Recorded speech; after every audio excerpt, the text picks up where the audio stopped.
നമസ്കാരം.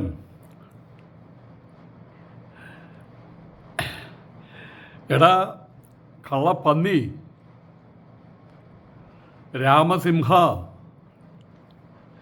നമ്മുടെ സിനിമ സംവിധായകനായിരുന്ന അലി അക്ബർ ഉണ്ടല്ലോ, അദ്ദേഹത്തോടാണ് കേട്ടോ ഞാനല്ല പറയുന്നത്. എടാ കള്ളപ്പന്നി രാമസിംഹ, അവസാനം നീ ഗതികെടും, നോക്കിക്കോ. നിനക്കും പുനത്തിൽ കുഞ്ഞബ്ദുള്ളയുടെ ഗതി അറിയാലോ, അത് വരും. അവസാനം ആരോരുമില്ലാതെ ഏതെങ്കിലും കടത്തുണ്ടെങ്കിൽ നിൻ്റെ മയ്യത്ത് ഇങ്ങനെ കിടക്കും. അവസാനം ഞങ്ങളെ ഉണ്ടാവുള്ളൂ, പള്ളിപ്പറമ്പിലേക്ക് കൊണ്ടുപോകും, അവിടെ തന്നെ എത്തുമെടാ നീ അവസാനം.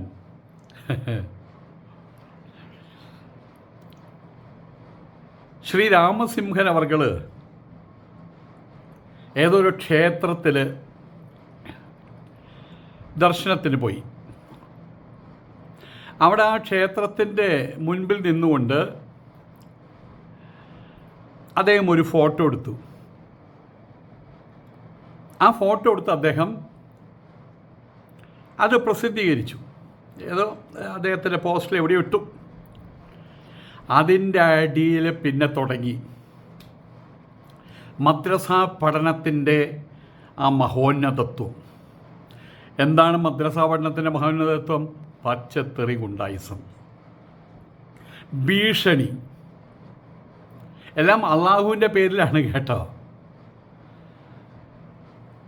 ഇപ്പം പറയുന്നത് കണ്ട, അവൻ ആളുകളെ ഹിന്ദുമതം എന്ന് പറയുന്ന പ്രാകൃത മതത്തിൻ്റെ അപദാനങ്ങൾ അങ്ങനെ ഒന്നില്ല എന്നിട്ട് അവനത് ഉണ്ടാക്കി പറയുകയാണ്. എന്തിനാണെന്നറിയാമോ? ഞങ്ങളുടെ ആളെ അങ്ങോട്ട് കൊണ്ടുപോകാൻ, മതം മാറ്റാൻ, ഖർവാപ്പസി നടത്താൻ.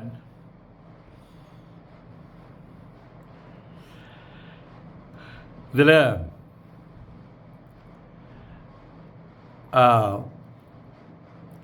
ശ്രീ രാമസിംഹൻ അവർ പറയുന്ന ചില കാര്യങ്ങൾ, അത് കാര്യമായിട്ടുള്ള കാര്യങ്ങളെന്ന് എനിക്ക് തോന്നിയത് കൊണ്ടാണ് ഞാൻ നിങ്ങളോട് പറയുന്നത്.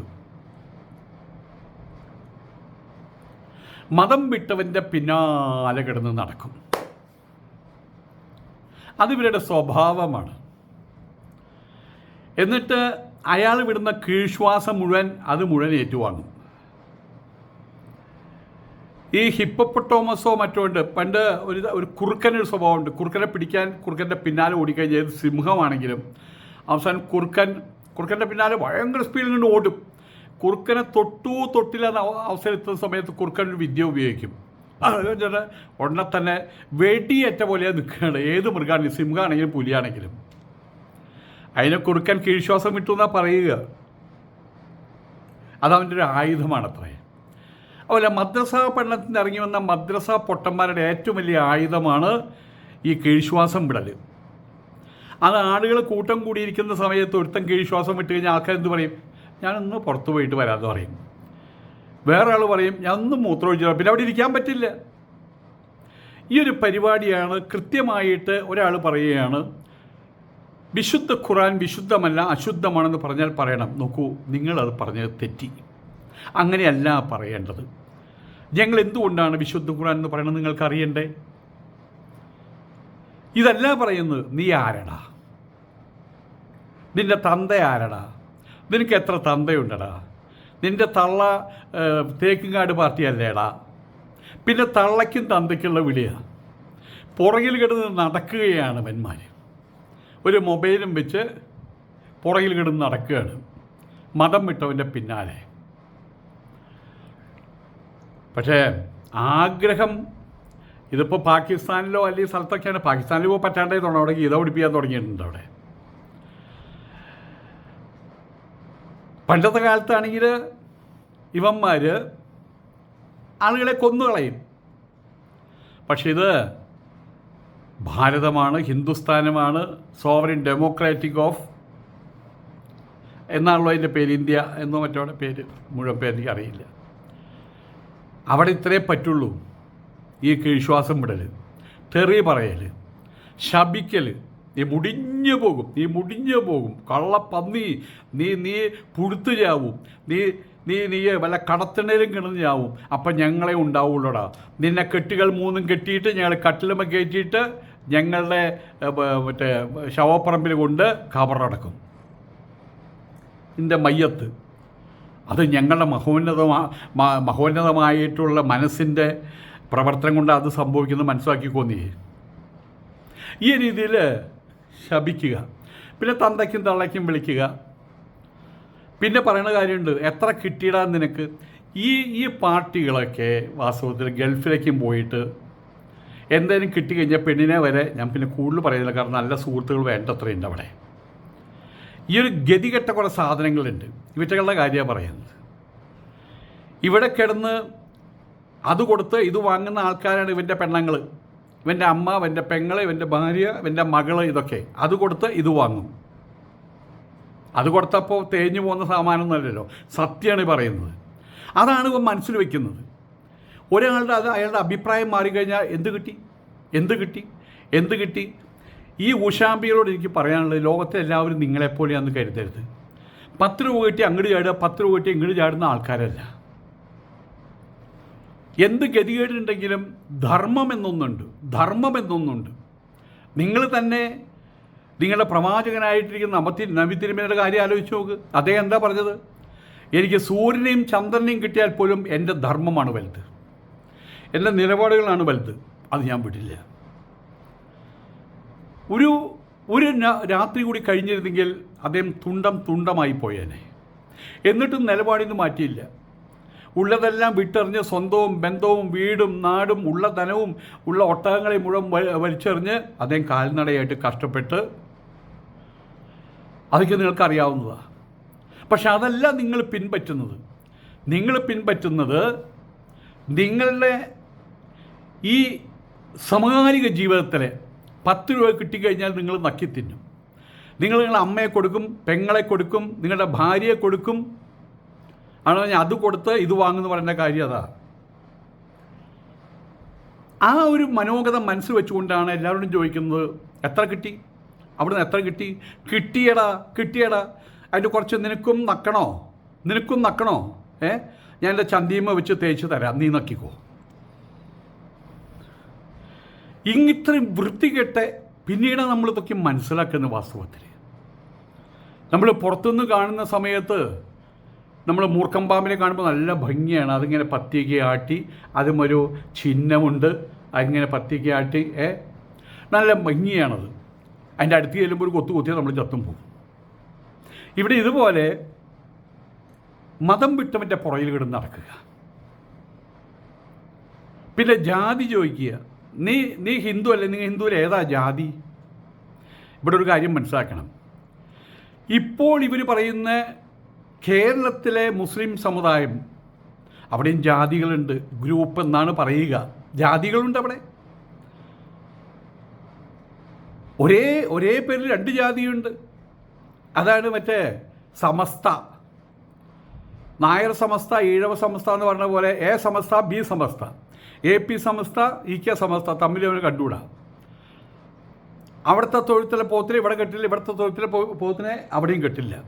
തമ്മിൽ കണ്ടാൽ മുഖത്ത് കാർക്കിച്ച് തുപ്പുന്നൊരവസ്ഥ. പിന്നെ പാണക്കാടൻ, അത് ബ്രാഹ്മണ ജാതിയാണത് എന്ന് അവർ പറയുന്നത്. അവൻ ഇന്നലെ എവിടെ നിന്നോ കയറി വന്നവനല്ല, യമനിൽ നിന്ന് കയറി വന്നവനെ, അവൻ ഇസ്ലാം തന്നെയല്ല, അത് വേറൊരു കൂട്ടാൾക്ക്. പിന്നെ മുജാഹിദ്, ജമായത്ത് ഇസ്ലാമി, ഇങ്ങനെ ജാതികളുണ്ട്. പക്ഷെ ഒരു കാര്യം പറയാം, കേരളത്തിലെ ജാതികൾ, ഹൈന്ദവ സമൂഹത്തിലെ ജാതികൾ തമ്മിൽ തല്ലാറില്ല. സുകുമാരൻ നായരെ തെറി പറയാറില്ല ഈഴവ സമുദായക്കാർ. നാരായണ ഗുരുദേവനെ ഹിന്ദുക്കൾ തെറി പറയാറില്ല. ഞാനിവിടെ മറ്റേ ഗീത നടത്തുന്ന സമയത്ത് എന്തിനേറെ ഈ അടുത്ത കാലത്ത് RSSൻ്റെ ഒരു പ്രോഗ്രാം എറണാകുളത്ത് കിടന്നു. അവിടെ ശ്രീനാരായണ ഗുരുദേവൻ്റെയും ഫോട്ടോ ഉണ്ട്, ചട്ടമ്പി സ്വാമികളുടെയും ഫോട്ടോ ഉണ്ട്, ശങ്കരാചാര്യരുടെ ഫോട്ടോ ഉണ്ട്, എല്ലാം അവിടെ. രാമകൃഷ്ണ മിഷൻ പോയ യേശുക്രിസ്തുവിൻ്റെ ഫോട്ടോ ഉണ്ട്, അതുപോലെ തന്നെ മക്കയുടെ ഫോട്ടോ ഉണ്ട്, അവിടെ ഹദീസുകൾ എഴുതി വെച്ചിട്ടുണ്ട്, എല്ലാം ഉണ്ട്. അവർക്കൊന്നും നഷ്ടപ്പെടാനില്ല, അവരത് ചെയ്യും. ഇവിടെ ജാതികൾ തമ്മിൽ അടി കൂടുന്നൊന്നുമില്ല. നായർ ഈഴവ സംഘടനം എവിടെയും കേട്ടിട്ടുണ്ടോ? എപ്പോഴെങ്കിലും നിങ്ങൾ കേട്ടിട്ടുണ്ടോ നായർ ഈഴവ സംഘടനം? അല്ലെങ്കിൽ പറയെ പോലെ സംഘടനമില്ല. അവരവർ ജാതികളായിട്ട് മാറി നിൽക്കുന്നു, അവരുടെ കാര്യം അവർ നടത്തുന്നു. പാവങ്ങളാണ്. ഇവിടുത്തെ സ്ഥിതി എന്താ? തമ്മിൽ കണ്ടുകൂടാ. വെട്ടാനും കുത്താനും പറ്റാത്തതുകൊണ്ട് അത് ഇന്ത്യ ആയതുകൊണ്ട് അവർ വാളെടുക്കുന്നില്ല എന്ന് മാത്രം. എന്നിട്ട് ഈ ഊശാമ്പികൾ ഈ മറ്റുള്ള മതം വിട്ടവരോട് ചോദിക്കുക, നീ ഏത് ജാതിയിലാണ് ചേരാൻ പോകുന്നത്, നീ ഏത് ജാതിയിലാണ് ചേരാൻ പോകുന്നതെന്ന്. ഇതാണൊരു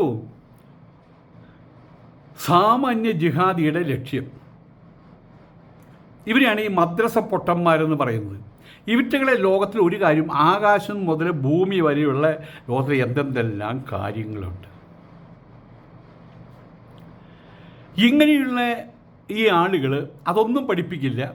ഒരു കൂപത്തിനകത്തിടും, അല്ലെങ്കിൽ ഓടക്കോളിനെ പോലെ ഒരു കുഴൽ കൊടുക്കും, നീ അതിൽ കൂടെ നോക്കി കണ്ടാൽ മതി ലോകം. അപ്പോൾ ഇപ്പുറത്തെ ലോകം കുതിരയ്ക്ക് ജീനി വെച്ച പോലെ, ജീനി എന്നല്ലേ പറയുക, അത് വെച്ച പോലെ നീ അവിടെയും കാണണ്ട ഇവിടെയും കാണണ്ട, ഞങ്ങൾ പറഞ്ഞ വഴി കൂടെ നടന്നാൽ മതി. മതം എന്ന് പറഞ്ഞാൽ സ്വാതന്ത്ര്യമാണ്. എന്ത് സ്വാതന്ത്ര്യം? സ്വന്തമായിട്ട് തന്ത്രം രൂപപ്പെടുത്താനുള്ള ശേഷി അവൻ്റെ ബുദ്ധിക്കും മനസ്സിനുണ്ടാക്കി കൊടുക്കലാണത്. നീയായിട്ട് ജീവിക്കണം. നീ ഒരു കൂപ മണ്ടൂകമായിട്ട് ജീവിക്കരുത്. നീ കൊരങ്ങനല്ല, നീ മനുഷ്യനാണ്. മനുഷ്യൻ എന്ന് വെച്ചാൽ മനനം ചെയ്യുന്നവൻ. അത് അവൻ്റെ സാഹചര്യങ്ങൾക്കനുസരിച്ച്, ദേശധർമ്മത്തിനനുസരിച്ച്, കാലധർമ്മത്തിനനുസരിച്ച് മനനം ചെയ്യാനുള്ള ശേഷി, എന്നിട്ട് സ്വയം പരിണമിക്കാനുള്ള ശേഷി. അതാണ് മതങ്ങൾ ഉണ്ടാക്കി കൊടുക്കേണ്ടത്. ഇവരെന്താ ചെയ്യുന്നത്? ഇവർ ചെയ്യുന്നത് എല്ലാ ഇന്ദ്രിയങ്ങളും മുറിച്ച് മാറ്റി കങ്കാളമാക്കി മാറ്റും. പിന്നെ അവൻ കേൾക്കാൻ പാടില്ല, കാണാൻ പാടില്ല, ചെയ്യാൻ പാടില്ല, പോകാൻ പാടില്ല, എടുക്കാൻ പാടില്ല, കൊടുക്കാൻ പാടില്ല. ചാക്ക് കൊണ്ട് ഒന്ന് മൂടുകയും ചെയ്യും. ഇവിടെ മതം വിട്ടു കഴിഞ്ഞാൽ അവൻ്റെ അവസാന ശ്വാസം വരെ അവൻ്റെ കീഴ്ശ്വാസം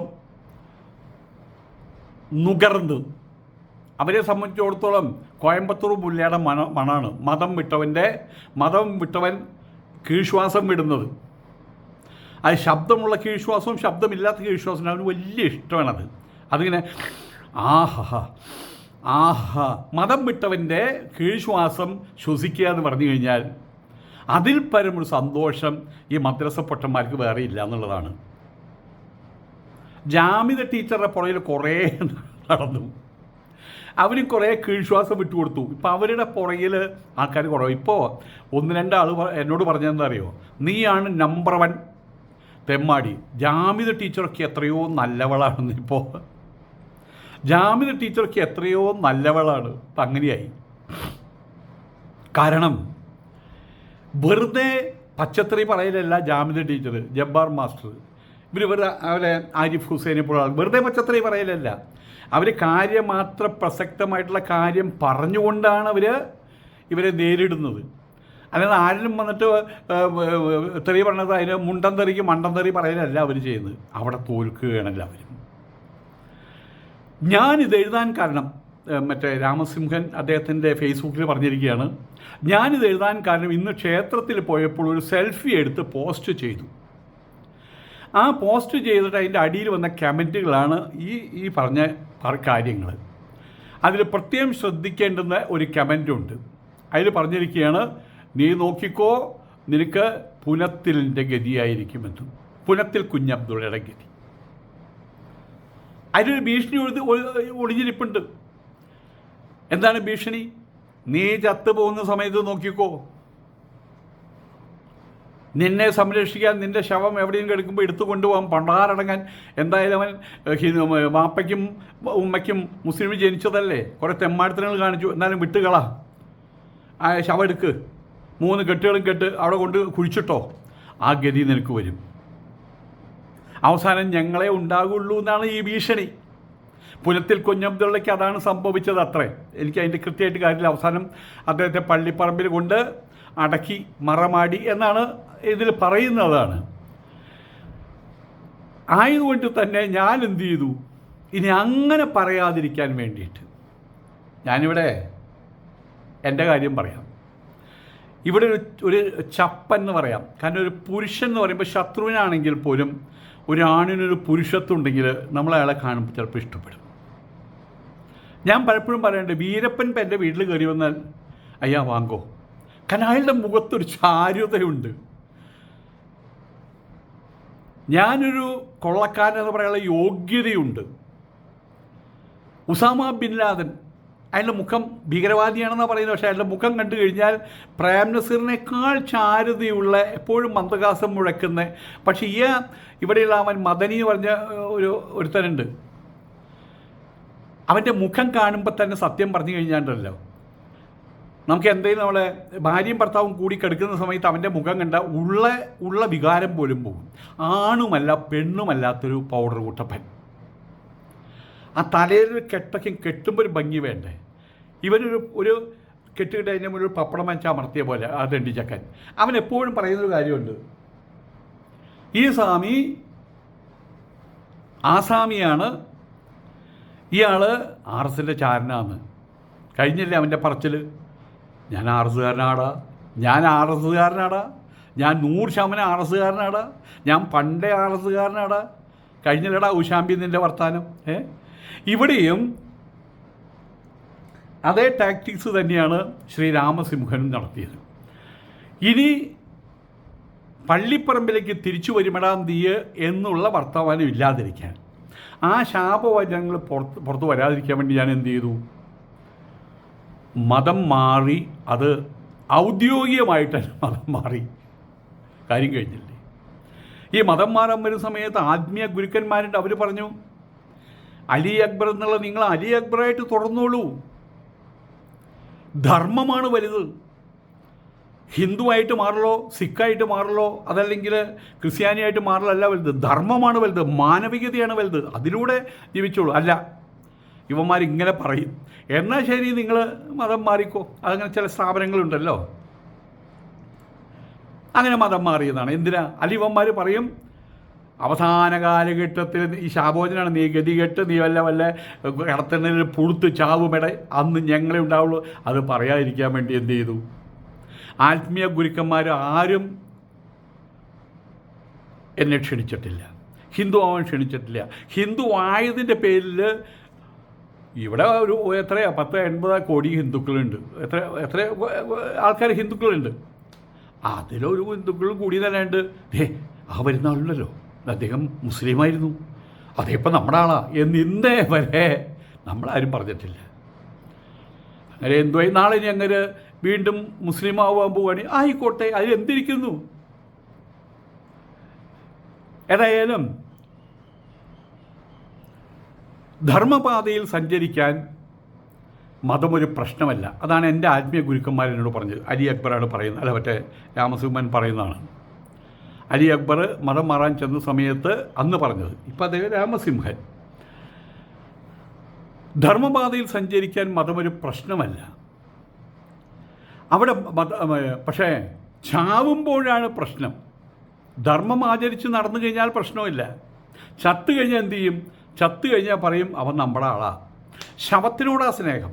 ജീവിച്ചിരിക്കുന്ന സമയത്ത് അവൻ കള്ളനാണ്, അവൻ മതം മാറിയവനാ, അവന് ഹിദായത്ത് കിട്ടില്ല, അവൻ സത്യസണിയിൽ പാതിൽ മാറി നടന്നവനാ, അവൻ നിത്യനരകമായിട്ട് ആയിരിക്കും അവൻ്റെ ഫലം. അവനെ വിറക് കൊള്ളിയാക്കി മാറ്റും. ചത്തു കഴിഞ്ഞാലോ ഉടനെ തന്നെ ശവത്തിന് വേണ്ടി കടിപിടിയാണ്. ഉടനെ തന്നെ അവിടെ മതം വരും. 3 കഷ്ണം തുണിയിലാക്കിയിട്ട് പള്ളിക്കാട്ടിൽ കൊണ്ടുപോയിട്ട് കുഴിച്ചിട്ടിട്ട് അവർ ഈ ഇത് ചിരിക്കും. അതാണ് പുനത്തിലിന് സംഭവിച്ചത്. എനിക്കത് സംഭവിക്കാൻ പാടില്ല. ആയതുകൊണ്ട് തന്നെ ശ്രീ രാമസിംഹൻ പറയുകയാണ്, ഞാൻ ഹിന്ദുവാണിപ്പോൾ, 100% ഹിന്ദുവാണിപ്പോൾ. അന്ന് എപ്പോഴോ ഞാൻ മുസ്ലിമായിരുന്നു, ഇപ്പം ഞാൻ ഹിന്ദുവാണ്. ഞാൻ മരിക്കുന്ന സമയത്ത് ഒരു ഹൈന്ദവ സംസ്കൃതി അനുസരിച്ചുള്ള കാര്യങ്ങളെല്ലാം ചെയ്ത് അതിൻ്റെ കാര്യങ്ങളൊക്കെ ഞാൻ എൻ്റെ ഭാര്യയോടെല്ലാം പറഞ്ഞു വെച്ചിട്ടുണ്ട്. കാവി പുതച്ചിട്ട് ഞാൻ അഗ്നിയിൽ അമരണം. പിന്നെ അതിൻ്റെ മേലോട് തറയൊന്നും കെട്ടാൻ ഞാൻ സമ്മതിക്കില്ല. അത് ശവമായി കഴിഞ്ഞു. എൻ്റെ മുദ്രയ്ക്കാണ് പ്രാധാന്യം. അതുകൊണ്ട് തന്നെയാണ് താഴെ കൊടുത്ത സർട്ടിഫിക്കറ്റ് സ്വന്തമാക്കിയത്. അദ്ദേഹത്തിൻ്റെ സർട്ടിഫിക്കറ്റ് കാണിച്ചിട്ടുണ്ട് കേട്ടോ. താഴെ ഉള്ള സർട്ടിഫിക്കറ്റ് സ്വന്തമാക്കിയത് അതുകൊണ്ട് തന്നെയാണ്. ഇസ്ലാം ആരിഫ് പറയുന്ന പോലെ എന്തുകൊണ്ടാണ് പേപ്പട്ടി എന്ന പേരിൽ അറിയപ്പെടുന്നത് എന്നതറിയാൻ എൻ്റെയും എക്സ് മുസ്ലിങ്ങളുടെയും കമൻറ്റ് ബോക്സിൽ വന്നാൽ അറിയാൻ പറ്റും. എന്തിനേറെ ഈ ഇരിക്കുന്ന എൻ്റെ കമൻറ്റ് ബോക്സിൽ വന്ന് അറിയാൻ പറ്റും. എന്തിനാണ് ഈ തെണ്ടിപ്പിള്ളേർ എൻ്റെ കമൻറ്റ് ബോക്സിൽ വരേണ്ടതെന്ന് എനിക്കറിയില്ല. വന്നിങ്ങനെ ഇത്ര മാത്രമേ ഉള്ളൂ, പോടാ ചാമി വിറ്റുകൾ. ഏറ്റവും വലിയ രസം എന്താണെന്ന് വെച്ച് കഴിഞ്ഞാൽ ഇവർ പറയുന്നത്, ഇവർക്ക് മലയാളം എഴുതാൻ അറിയില്ല ഈ തെണ്ടിപ്പിള്ളേർക്ക്. ആൻഡ് ഇവർ പറയുന്ന ഇതിൽ എഴുതുന്ന പിന്നെ കുറേ എണ്ണം മംഗ്ലീഷ് എഴുതും, അതും നമുക്ക് എന്താണെന്ന് മനസ്സിലാവില്ല. പിന്നെ ആക്കി ഡിലീറ്റ് ചെയ്ത് കളയാണ് പതിവ്. അങ്ങനത്തെ സാധനങ്ങൾ ഇപ്പോഴും ഏറ്റവും കൂടുതൽ അവശേഷിക്കുന്നത് ഈ മുസ്ലിങ്ങളുടെ ഇടയിലാണ്. ഇവിടെ കമൻറ്റ് ബോക്സിനകത്ത് വന്നാൽ ഇവരുടെ മദ്രസ പഠനത്തിൻ്റെ മഹോന്നതത്വം അറിയാൻ ഒരു ബുദ്ധിമുട്ടുമില്ല. ആയതുകൊണ്ടാണ് ഇവർ മതം വിട്ട ഒരാൾ അയാളെ കണ്ടു കഴിഞ്ഞാൽ ഇവർ നിങ്ങൾ ചെയ്ത് ശരിയായില്ല കേട്ടോ, എന്തിനാണ് മോനെ നീ മതം മാറിയത്, നീ നമ്മുടെ ആളായിട്ട് നമുക്ക് എന്നൊക്കെയും പറഞ്ഞാൽ അവരുടെ നല്ല ദീനിനോടുള്ള താല്പര്യം ആ ഒരു ഭാവത്തിലല്ല സംസാരിക്കുക, പിന്നെ കുരയ്ക്കുകയാണ് ചെയ്യുക. അവർ കുരയ്ക്കുകയാണ് ചെയ്യുക. ആയതുകൊണ്ടാണ് ആരിഫ് ഹുസൈൻ പറഞ്ഞത് പേപ്പട്ടി മതം എന്ന് പറഞ്ഞത്. കുരയ്ക്കുന്നതുകൊണ്ടാണ് പേപ്പട്ടി മതം എന്ന് പറഞ്ഞത്. മുസ്ലിങ്ങളുടെ കമൻറ്റ് ബോക്സിൽ വരുമ്പോൾ കാണാൻ പറ്റും. എൻ്റെ വ്യക്തിപരമായിട്ടൊരു പോസ്റ്റിനെയും അവർ വെറുതെ വിടാറില്ല. ഇവിടെ എൻ്റെയും സ്ഥിതി ഇതാണ്. ഞാനിനി സൂര്യൻ്റെ വ്യാസം എത്ര, സൂര്യൻ്റെ ഉള്ളിലെ ചൂട് എത്ര, സൂര്യനിൽ നടക്കുന്ന ഫ്യൂഷൻ്റെ രീതി എന്താണെന്ന് അതിൻ്റെ അടിയിൽ എഴുതും. നീ കള്ളരാ, കള്ള ജാമ്യ, ഇവരെ വിശ്വസിക്കരുത്, നമ്മുടെ ആൾക്കാരെ വിശ്വസിക്കരുത് എന്നും പറഞ്ഞ്. കൂട്ടത്തിനൊരു കാര്യം പറഞ്ഞോട്ടെ, ഞാനിവിടെ സമസ്തയുടെ അടിമകളല്ല, ഞാൻ ലീഗിൻ്റെ അടിമകളല്ല, ഞാൻ അടിമയാണ്. എന്നെ സ്നേഹിക്കുന്ന എല്ലാവരുടെയും അടിമയാണ് ഞാൻ. അതിൽ ഒരുപാട് മുസ്ലിം സുഹൃത്തുക്കളുണ്ട്, അവരൊന്നും ഞാൻ കൈവിട്ടിട്ടില്ല. അവരുമായിട്ടുള്ള ബന്ധങ്ങളൊക്കെ വളരെ മനോഹരമായിട്ട് നടക്കുന്നുണ്ട്. പിന്നെ നിങ്ങളെന്തിനാ മുസ്ലിങ്ങളെ മുഴുവൻ പറയണേ? 10 ആൾ പോണ സമയത്ത് എടാ വർഗീസ് എന്ന് പറഞ്ഞാൽ വർഗീസ് മാത്രമേ തിരിഞ്ഞു നോക്കുള്ളൂ, എടാ കള്ള എന്ന് പറഞ്ഞാൽ കള്ളം മാത്രമേ തിരിഞ്ഞു നോക്കുള്ളൂ. 10-15 പേര് പോകുമ്പോൾ ഒരു പോലീസ് ജീപ്പ് വരുന്ന സമയത്ത് ഒരാൾ മാത്രം ഓടിപ്പോവുള്ളൂ, കള്ളം മാത്രം ഓടിപ്പോവുള്ളൂ. ഞാൻ മുസ്ലിം എന്ന് പറയുമ്പോൾ വിറക്കൊള്ളുന്ന മുസ്ലിങ്ങൾ ആരാ? അവരൊരിക്കലും ഇസ്ലാമിനെ അനുസന്ധാനം ചെയ്യുന്നവരല്ല. ഈ അടിമകളാണവർ. സമസ്തയുടെ അടിമകൾ, മുജാഹിദിൻ്റെ അടിമകൾ, ജമാഅത്തെ ഇസ്ലാമിയുടെ അടിമകൾ, അതുപോലെ തന്നെ പാണക്കാടിൻ്റെ അടിമകൾ.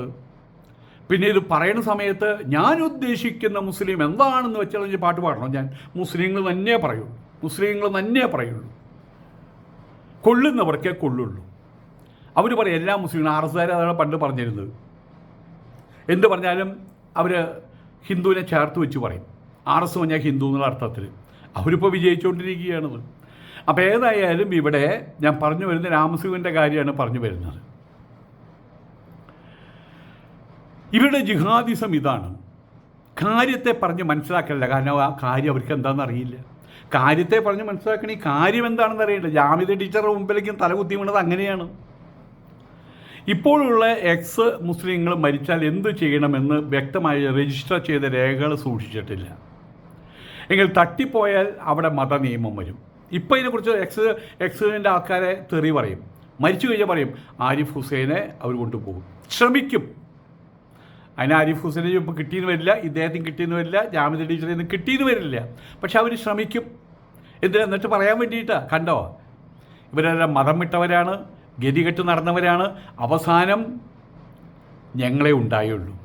അതാണോ ഞങ്ങളുടെ മതം, സ്നേഹത്തിൻ്റെ മതം, സമാധാനത്തിൻ്റെ മതം എന്നൊക്കെ പറയാൻ വേണ്ടിയിട്ടാണ് ചെയ്യുന്നത്.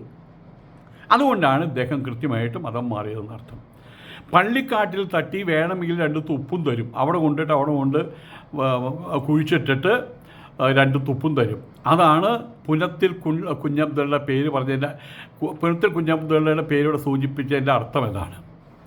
എനിക്കങ്ങനെ സംഭവിക്കില്ല, രാമസിംഗനാണ് പറയുന്നത് എന്നുറപ്പിക്കാൻ തന്നെയാണ് നിയമപ്രകാരം മതം മാറിയത്. പിന്നെ പേര് അലി അക്ബർ, രാമസിംഹൻ, അബൂബക്കർ, അതവിടെ കിടക്കും. സമൂഹത്തിലൊരു ചൂണ്ടുപലക തന്നെയാണ് നിങ്ങൾക്ക് മതം. അത് ഉപേക്ഷിക്കാം, ഏത് പേരും സ്വീകരിക്കാം, 2 പേരിലും അറിയപ്പെടാം. അതിനുള്ള അവകാശം ഭാരതം നൽകുന്നുണ്ട്. രാമസിംഹൻ അഥവാ അലി അക്ബർ അഥവാ രാമസിംഹൻ, അബൂബക്കർ മാനവിക വിരുദ്ധ മതം വിട്ടവരെന്ന് ലോകം അറിയട്ടെ. ഞാൻ ഹിന്ദുവാണെന്നറിയണം എന്ന് എനിക്ക് നിർബന്ധമില്ല. മാനവിക വിരുദ്ധ മതം, ആ മതം വിട്ടവരെന്ന് ലോകം അറിയട്ടെ. ആ പ്രാകൃത മതം വിട്ടവരെന്ന് ലോകം അറിയട്ടെ. എപ്പോഴും അതിൻ്റെ പേരിൽ ഓർമ്മിക്കട്ടെ. അതിൽ ഓർമ്മിക്കുന്നുണ്ടെങ്കിൽ ഓർമ്മിപ്പിച്ചു കൊണ്ടേയിരിക്കണം. അതിപ്പോൾ ഞാൻ വേണ്ട, ഇവർ ഓർമ്മിപ്പിച്ചോളൂ എന്നർത്ഥം. വരൂ, ഹിന്ദുവാകൂ, സ്വതന്ത്രമായി ജീവിക്കൂ, സ്വതന്ത്രമായി ചിന്തിക്കൂ. പിന്നെ തുമ്പ് വെട്ടിയവരൊക്കെ മുസ്ലിങ്ങളെന്നാണ് ഈ സുഡു പാർട്ടികളുടെ ധാരണ. എടോ, ജൂതന്മാരിൽ നിന്നാണ് ഇസ്ലാം അവരിന്ന് ചൂണ്ടിയെടുത്തതാണ് ഈ തുമ്പ് വെട്ടലും ബാങ്ക് വിളിയൊക്കെ. എന്തിനത്? ചന്തി കഴിയുന്നതിൻ്റെ എണ്ണം അതുപോലും ജൂതനിൽ നിന്ന് ഈ മഹോന്നതൻ പഠിച്ചതാണ്. തുമ്പ് വെട്ടൽ മഹത്തരമാണെങ്കിൽ നിങ്ങൾ ആദ്യം സ്നേഹിക്കേണ്ടത് ജൂതന്മാരെയാണ്. ഇവിടെ കൂട്ടത്തിൽ പറഞ്ഞൊരു കാര്യമുണ്ട്, ഹിന്ദുവായി വരൂ, സ്വതന്ത്രമായി ജീവിക്കൂ എന്ന്. ഞാനൊരു ഹിന്ദുവാണ്. ഗുരുവായൂർ അമ്പലത്തിന് മുമ്പിൽ പോയി എന്ന് എനിക്ക് പറയാൻ പറ്റും.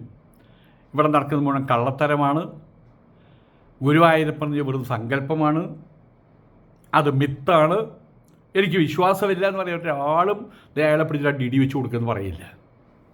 അതാണ് അതിൻ്റെ സ്വാതന്ത്ര്യം. മതം എന്ന് പറഞ്ഞാൽ അഭിപ്രായം എന്നാണ് അർത്ഥം. ആ അഭിപ്രായത്തെ ഇല്ലാതാക്കി മാറ്റുന്നൊരു സംവിധാനത്തിന് മതം എന്ന് പോലും പേരിടാൻ പറ്റില്ല. ഒരുപാട് പറയാനുണ്ട്, അതെൻ്റെ അഭിപ്രായമായി പോകും. ഇതിപ്പോൾ രാമസിംഹൻ്റെ ഈ സംഭവത്തെക്കുറിച്ച് പറയാൻ വേണ്ടിയിട്ട് ഞാൻ വന്നത്, അല്ലാണ്ട് എൻ്റെ അഭിപ്രായം പറയാൻ വേണ്ടി വന്നതല്ല. അങ്ങനെ പറയുകയാണെങ്കിൽ ഒരു ദിവസം മുഴുവൻ ഇരുന്ന് പറയാനുള്ള കാര്യമുണ്ട്. നമസ്കാരം.